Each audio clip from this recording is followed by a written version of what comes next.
सलाम नमस्ते सत श्री अकाल, मैं हूं रजा और आप देख रहे हैं रजाग्राफी की स्पेशल रिपोर्ट। ग्रीनलैंड से और यूरोप से जुड़ी हुई बड़ी खबर आपके सामने रख रहा हूं दोस्तों। इस रिपोर्ट में शेयर जरूर कीजिएगा और आप अगर हमारे चैनल पर नए हैं तो चैनल को सब्सक्राइब पहले कीजिएगा। दोस्तों बताना चाहूँगा कि ग्रीनलैंड को जो अमेरिका ट्रंप धमकी दे रहे हैं, हम कब्जा कर लेंगे, ये कर लेंगे और वो कर लेंगे, उसका रिजल्ट ये है कि सबसे पहले फ्रांस ने, जी हाँ, फ्रांस ने अपनी फौज ग्रीनलैंड भेज दी है। वहीं दोस्तों दूसरा मुल्क है जर्मनी। जर्मनी की भी फौज बहुत जल्द मतलब रास्ते में है, जो ग्रीनलैंड पहुंचने वाली है। साथ ही स्वीडन और नॉर्वे ने भी अपनी फौज ग्रीनलैंड के लिए रवाना कर दी है। आप देखिए, यूरोप के इस क्षेत्र में तमाम यूरोप के देश अमेरिका के खिलाफ खड़े हैं, लेकिन जब किसी मुस्लिम देश के ऊपर बात आती है, जैसे ईरान हो गया, सऊदी हो गया, कोई भी, तो भाई तमाम यूरोपियन देश इसी अमेरिका का साथ देते हैं। लेकिन खुद यहाँ पर ग्रीनलैंड के चक्कर में फौज तैनात कर दी है और अमेरिका से सीधा टकराव का माहौल बन गया है। नेटो के चीफ ने कहा है कि ग्रीनलैंड में रशिया चाइना की ज्यादा शिप है ही नहीं और नेटो पर भरोसा रखिए, नेटो ग्रीनलैंड को बचाएगा। Canada and all our allies in Europe is to make sure that we not only concentrate about Greenland. This is an issue about the High North. This is an issue about the Arctic territory. Let's not be naive. Even if there are not that many ships sailing at the moment, we know that with the sea lanes opening up in the High North and the Arctic, and this is not only true for Greenland, this is true for the whole Arctic area. It's not only Russia active there, it is increasingly also China being active there. So when it comes to the Arctic region, we have to work together as an alliance, and that's exactly what we are doing, and we are now putting more details to the next. यूरोपीय union के official ने कहा है कि यह बहुत बड़ा खतरा है। डोनाल्ड ट्रंप यानी अमेरिका ग्रीनलैंड पर कब्जा करना चाहता है और पूरा यूरोप इस बात से डरा हुआ है। यूरोपीय यूनियन की चीफ ने बड़ा बयान दिया, कहा ग्रीनलैंड वाले लोगों का है, उनके ही लोगों का है, डेनमार्क का है और ग्रीनलैंड नेटो का मेंबर है, नेटो का एक साथी है और हमको ग्रीनलैंड अपने साथी के तौर पर गिन सकता है।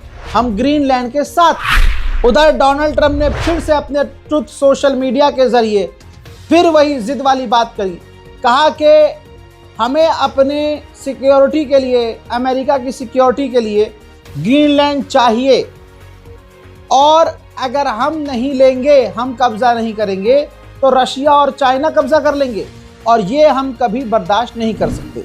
फ्रांस ने आधिकारिक तौर पर कहा कि ग्रीनलैंड की सिक्योरिटी यूरोप की सिक्योरिटी है, लिहाजा इसको नुकसान नहीं पहुंचना चाहिए और हम डेनमार्क के साथ हैं। उधर खबर आ रही है कि डेनमार्क भारी मात्रा में ग्रीनलैंड में अपनी फौज और तैनात कर रहा है। इसी डोनाल्ड ट्रंप ने फिर जहर उगलते हुए कहा, विवादित बयान दिया और कहा कि डेनमार्क से कहो कि अपने दोनों कुत्ते वहां से ले जाएं। यानी डेनमार्क की फौज और डिफेंस को वो कह रहा है कुत्ता, कि अपने कुत्तों को वहां से ले जाएं। डेनमार्क ग्रीनलैंड को चाइना और रूस से नहीं बचा सकता, हम बचा सकते हैं। यानी रशिया और चाइना का इसमें कोई रोल ही नहीं है और रशिया और चाइना कह चुके हैं कि हमारा नाम इस्तेमाल करके दूसरे मुल्क पर कब्जा करने की साजिश रच रहा है ट्रंप। इतना नंगाई पे उतरा हुआ है ट्रंप, देख रहे हैं। उधर डोनाल्ड ट्रंप का प्लान यह है कि $700 बिलियन देकर पूरे ग्रीनलैंड को खरीद लिया जाए। हालांकि ग्रीनलैंड आधिकारिक तौर से कह रहा है कि हमें बेचना नहीं है और ग्रीनलैंड बिकाऊ नहीं है। सोचिए व्हाइट हाउस ने क्या पोस्ट किया है। देखिए, एक तरफ दिखाया जा रहा है कि अमेरिका है, व्हाइट हाउस है, वहाँ मौसम बिल्कुल सही है, कोई दिक्कत नहीं है, लेकिन एक तरफ रशिया और चाइना है, बिजली कड़क रही है और अंधेरा है। तो सवाल किया जा रहा है पोस्ट करके कि विच वे ग्रीनलैंड, मतलब ग्रीनलैंड के लोगों आपको क्या चाहिए, चाइना, रशिया और अंधेरा या फिर खुशहाली यानी अमेरिका। वहीं डेनमार्क में अमेरिकी एम्बेसी के बाहर डेनमार्क के लोग अमेरिका के खिलाफ प्रदर्शन कर रहे हैं।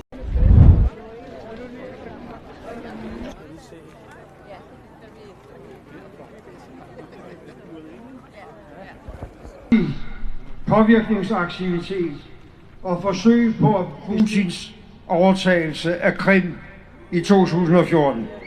हजरात, डेनमार्क के ऑफिशियल से पत्रकार ने पूछा कि आप फौज तैनात कर रहे हैं ना ग्रीनलैंड में, मान लीजिए कि अगर अमेरिका हमला करता है तो क्या आप लड़ेंगे? तो उन्होंने कहा कि ये बहुत अजीब सा सवाल है, क्योंकि कोई भी नेटो का मेंबर नेटो की साथी से लड़ना नहीं चाहता। Den amerikanske præsident har igen tilkendegivet, at han ønsker kontrol med Grønland. Hvad er egentlig den stående ordre til de danske soldater, som vi så må forstå, der bliver flere af nu? Hvis amerikanerne pludselig går i land i Grønland, kan danske soldater bruges til væbnet kamp mod amerikanske soldater, hvis de angriber? Jeg synes, det er et stærkt hypotetisk spørgsmål. Det er sådan, at jeg anser det for usandsynligt, at et NATO-land skulle angribe et andet NATO-land. Det er i rammen af NATO, at vi laver de her aktioner. जिगरा किसे कहते हैं? 56 inch वाले को यहाँ पर थोड़ा जलील होके सुनना चाहिए, समझना चाहिए। डेनमार्क और ग्रीनलैंड के ऑफिशियल व्हाइट हाउस गए थे, अमेरिका गए थे, ये बिना सोचे कि हमें गिरफ्तार न कर लें। मीटिंग के बाद व्हाइट हाउस के बाहर आए, ये है फुटेज, और उन्होंने फिर इंटरव्यू दिया। और ग्रीनलैंड के साथ डेनमार्क के ऑफिशियल ने इंटरव्यू में कहा कि हम और भी अपनी फौज यानी डेनमार्क की फौज ग्रीनलैंड में तैनात कर रहे हैं। और उन्होंने ताना मारते हुए कहा कि हम कुत्ते तैनात नहीं कर रहे हैं, हम वहां हथियार, डिफेंस सिस्टम और सेना तैनात कर रहे हैं। और एक फलाना देश का है, वो अपने बयान में अपमान, जलील होने के बाद भी ट्रंप से, बयान में अमेरिका का नाम भी नहीं लेता। बताइए वो कौन सा नेता है? बताने वाले को, सही जवाब देने वाले को 15 लाख मोदी जी वाले मिल जाएंगे। आगे उन्होंने कहा कि 1949 से नेटो का मेंबर है ग्रीनलैंड, लिहाजा कोई भी ऐसी चीज नहीं हो सकती जिसे हम बर्दाश्त ना करें। और ट्रंप जो ये कह रहे हैं, मतलब जो ट्रंप झूठ फैला रहा है, भाई मैं तो बड़ा मानता हूं, इन्हें बड़ा जिगरा दिखाया इन्होंने। उन्होंने आगे ये भी कहा कि जो ये अफवाह उड़ाई जा रही है कि चाइना और रशिया ग्रीनलैंड के करीब है और वो कब्जा कर सकते हैं, ये अफवाह है। और आपको पता है ये व्हाइट हाउस के बाहर कहा है और ट्रंप की छाती पर चलकर कहा है, और ट्रंप कुछ कर नहीं पाया। डेनमार्क ने आगे ये भी कहा, ऑफिशियल ने ये भी कहा कि ग्रीनलैंड की फौज का एक्सेस अमेरिका के पास है। हम दुश्मन नहीं, हम तो साथी हैं। और अमेरिका का साथ देने के चक्कर में हमने अफगानिस्तान में बहुत नुकसान उठाया है, और आज हमें ये दिन देखना पड़ा। भैया व्हाइट हाउस के बाहर खड़े होकर उन्होंने आखिरी बात ये भी कह दी कि हमें पता है, हमें दिख रहा है कि ट्रंप की ये ख्वाहिश है कि ग्रीनलैंड पर कब्जा कर लिया जाए। रिपोर्ट ये है, भाई ऐसा बयान दिया है तो इसका मतलब ये है कि ग्रीनलैंड और डेनमार्क जो ट्रंप से बात करने गए थे, वो बातचीत फेल हो गई है। वहीं यूरोपीय यूनियन के लॉ मेकर्स प्लानिंग कर रहे हैं कि अमेरिका पर ट्रेड पर पाबंदी, अमेरिका के साथ बिजनेस करने पर पाबंदियां लगाई जाएं। उधर जर्मनी ने अमेरिका को वार्निंग दी है कि आप ग्रीनलैंड पर कब्जा ना करना, नेटो खतरे में पड़ जाएगा। उधर फ्रांस ने ऐलान किया है कि ग्रीनलैंड में हम अपना एक दफ्तर खोलेंगे ताकि ग्रीनलैंड के साथ मिलकर उसकी सिक्योरिटी के लिए काम किया जा सके। दोस्तों, उधर ट्रंप की मतलब जो जिद है वो दुनिया के सामने आ रही है। पत्रकार ने कहा कि आप कैसा फील कर रहे हैं जब आप ताकत के जरिए ग्रीनलैंड पर कब्जा करना चाहते हैं? ट्रंप ने कहा, कौन कह रहा है ताकत के जरिए? ये तो तुम कह रहे हो, तुम्हें पता ही नहीं है कि मैं आगे क्या करने वाला हूं। फिर पत्रकार ने कहा कि डेनमार्क तो अमेरिका के साथ अफगानिस्तान में पूरी तरह से लड़ा। तो ट्रंप ने कहा कि thank you for telling me that, मतलब मुझे बताने के लिए शुक्रिया। देखिए,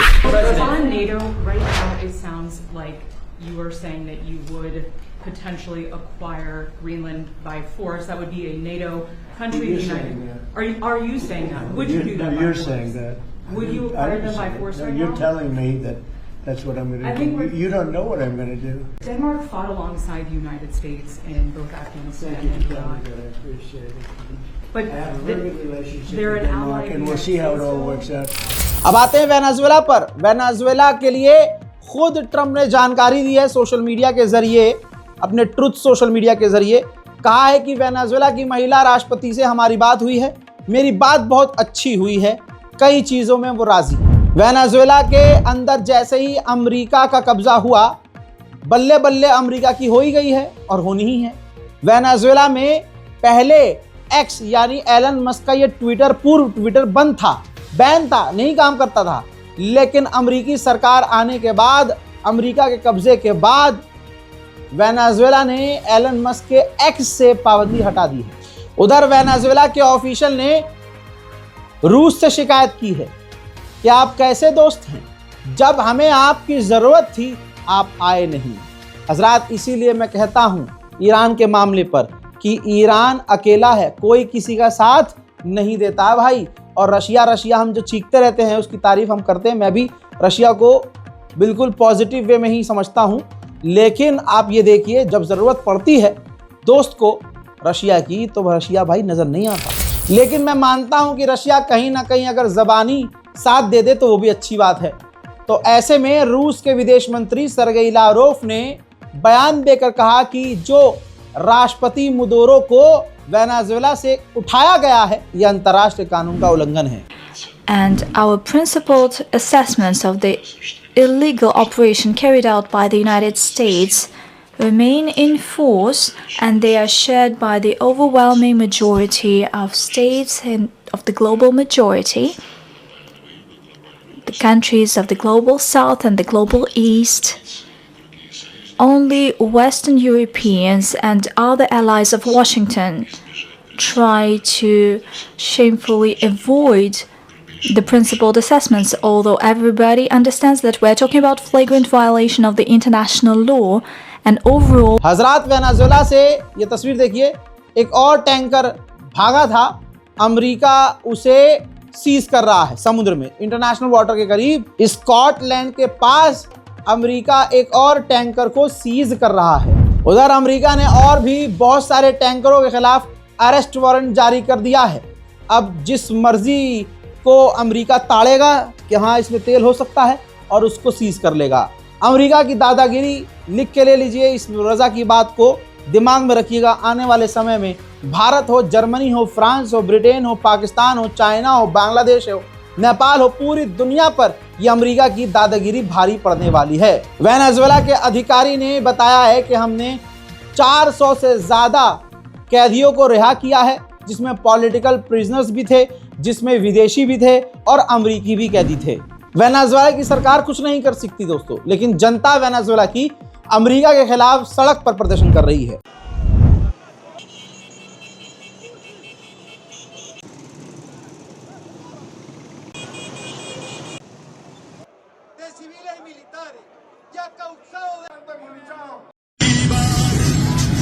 Bueno, aquí estamos. Mira qué bello se ve. Mira, Damián, dile algo aquí al pueblo motorizado, Damián. ¿Dónde está Damián? Vente. Dile algo. Damián es el coordinador de la Guaira. Cuando usted nos llame, te vamos a llamar. Vente. Ven así. Abraham. Ven acá, Abraham. Dígale algo. Está fónico, Abraham. Mexico की राष्ट्रपति ने कहा है कि हम America और Cuba के बीच mediation करने को तैयार हैं। अरे बहन, पहले अपना तो बचा लो। खुद मैक्सिको को कब्जाने के चक्कर में ट्रंप है, चली हैं बीच में नाक घुसाने। En las discrepancias, vamos a ponerlo así, entre Estados Unidos y Cuba, México está en la mejor disposición de ser un vehículo para generar un diálogo. ¿Qué tiene que ocurrir? Pues que estén de acuerdo las dos naciones, los dos estados, y las condiciones en las que esta se daría. Nosotros... अब आइए Ukraine की भी सुनी लीजिए। काय के लिए मैं अलग से एक रिपोर्ट बनाऊं, आपका टाइम खराब करूं? एक वीडियो पे क्लिक किया है तो पूरी खबर सुन के जाइए। भाई 2005 में यूक्रेन की महिला एक प्रधानमंत्री थी जिनका नाम यूलिया था। ये है, ये 2005 में ये खूबसूरत औरत भाई प्रधानमंत्री यूक्रेन की रह चुकी है। आज ये यूक्रेन में है ऑब्वियसली। अब अगली तस्वीर देखिए। करप्शन का लेवल ये है कि यही यूलिया पूर्व यूक्रेन की प्रधानमंत्री के दफ्तर पर और घर पर रेड पड़ी और इनके यहाँ से कैश बरामद हुआ। करप्शन के चार्जेस लगे और दोस्तों, जंग की आड़ में दुनिया भर से जो पैसा आ रहा है, इन्होंने भी खूब दबाकर पैसों को लूटा है और घपलेबाजी की है। बड़ी बात यह है कि इनको गिरफ्तार कर लिया गया है। इस महिला पूर्व प्रधानमंत्री को गिरफ्तार कर लिया गया है। अगर ये भारत में होती तो एक बहुत बड़ी पार्टी की बहुत बड़ी नेता होती, लेकिन अफसोस वो यूक्रेन था। यूक्रेन ने एक प्रोपेगेंडा फैलाया कि रमजान कादिरोव जो एक सैन्य खतरनाक कमांडर है, कहा जाता है कि पुतिन का राइट हैंड है वो, तो प्रोपेगेंडा ये चलाया मीडिया और सोशल मीडिया के जरिए यूक्रेन ने कि रमजान कादिरोव की किडनी फेल हो रही है और अस्पताल में जिंदगी और मौत के बीच में है। हजरात, तो रमजान कादिरोव ने प्रोपेगेंडे पर मुद्द दिया और ज़ेलेंस्की के मुंह में मुद्द दिया, वीडियो जारी कर दी और बिल्कुल ताज़ा वीडियो जारी की जिसमें वो गाड़ी ड्राइव कर रहे हैं, बीमार बिल्कुल नहीं है और सही सलामत नजर आ रहे हैं। उधर अमेरिका का एनवॉय और डोनाल्ड ट्रंप के दामाद रूस जाएंगे खुद व्लादिमीर पुतिन से मुलाकात करने के लिए। यूक्रेन का डिफेंस मिनिस्टर तक करप्ट निकला, तो अब उसको गिरफ्तार करके नया जो डिफेंस मिनिस्टर है उसने संसद में कहा है कि यूक्रेन के 2 मिलियन लोग गायब हैं जो सेना में भर्ती नहीं होना चाहते। हम उन 2 मिलियन लोगों से यानी 20 लाख लोगों से उम्मीद कर रहे थे कि वो सेना में भर्ती होंगे, वो फरार हैं, गायब हैं, छुप रहे हैं। यूक्रेन भी रशिया के टैंकरों को निशाना बना रहा है। ड्रोन हमला रूस के टैंकर पर यूक्रेन ने किया है। Yun. Ito medyo mabilis yung ayun. Ganun din pala. Siguro hindi lang nag-detonate.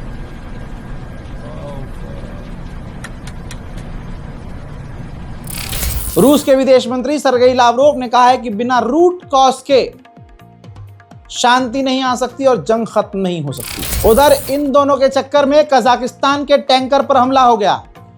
Kazakhstan जो बेचारा किसी से लड़ता नहीं है, जंग वंग में पड़ता नहीं है, कजाकिस्तान ने परेशान होकर अमेरिका और यूरोपियन और पूरी दुनिया के देशों से मदद मांगी है कि भैया हमें तो बख्श दो, हम तो जंग में है ही नहीं। पोलैंड ने रूस पर लगाया है इल्जाम कि रशिया हम पर बड़े साइबर अटैक कर रहा है। यूरोपीय यूनियन की भी हवा निकल चुकी है। यूरोपीय यूनियन एक नेगोशिएटर तैयार कर रहा है, एक मीडिएटर तैयार कर रहा है जो व्लादिमीर पुतिन से जाकर बात करेगा। दोस्तों, बहुत खतरनाक ठंड है। आपको तो उत्तर प्रदेश और दिल्ली की ठंड बर्दाश्त नहीं हो रही ना, वहां तो ऐसा है कि भैया पानी आप फेंकोगे और हवा में पानी बर्फ बन जाएगा, ऐसी ठंड है यूक्रेन में। ऐसे में 2 लाख यूक्रेनियन बिना बिजली के, बिना हीटर के हैं, क्योंकि बिजली घर रूस ने उड़ा दिया है। यूक्रेन भी कम नहीं है, यूक्रेन ने रूस के केमिकल प्लांट पर ड्रोन हमला करके प्लांट ही उड़ा दिया।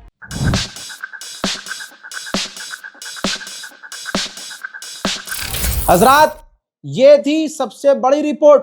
इसके अंदर मैंने आपको यूक्रेन, ग्रीनलैंड, अमेरिका, डेनमार्क सब बता दिया। इस रिपोर्ट को शेयर कीजिए, अपनी राय कमेंट में लिखिए और दुआओं में हमें याद रखिए। जय हिंद।